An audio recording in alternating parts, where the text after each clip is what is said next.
Nangangamba ang ilang mamimili sa posibleng pagtaas ng presyo ng isda kasunod ng hindi pagpalaot ng ilang mangingisda sa Bajo de Masinloc na pinasok po ng mga Chino. Ito ay kahit hindi pa naman tiyak kung galing nga roon ang ilan sa mga isdang isinusupply sa Maynila. Balitang hatid ni Katrina Son. Simula nang pumasok ang mga Chino sa Bajo de Masinloc noong nakaraang taon, naging pahirap daw para sa mga mangingisda mula sa Masinloc, Zambales at Mariveles, Bataan. Hindi raw kasi sila makapalaot sa bahagi ng dagat na dati nilang pinangingisdaan. Bagamat di pa matiyak kung sa Bajo de Masinloc din nanggagaling ang supply ng isda sa ilang palengke sa Maynila. Dahil sa mga kaganapang ito, nangangamba raw ang ilang mamimili. Baka raw kasi biglang magtaas ang presyo ng mga isda. Si Miller Loreno, araw-araw daw na namamalengke dito sa Mega Q-Mart. Ipinagpapasalamat daw niya na di pa nagtataas ang presyo ng mga isdang dagat dito.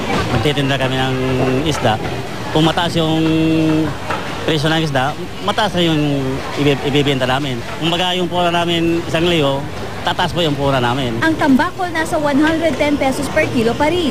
Wala namang pagbabago sa presyo ng galunggong sa 120 per kilo. Gayon din ang tulingan sa 110 per kilo, bisugo sa 120 per kilo at salmon na mabibili pa rin ng 80 per kilo. Ang mga isdang tabang naman, di rin nagtaas ng presyo.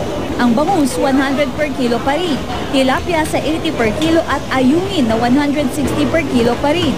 Pumunti nga po eh. Konti po yung dating ngayon. Mahirap ang isda.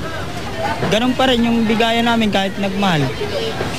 Katrina Son, GMA News.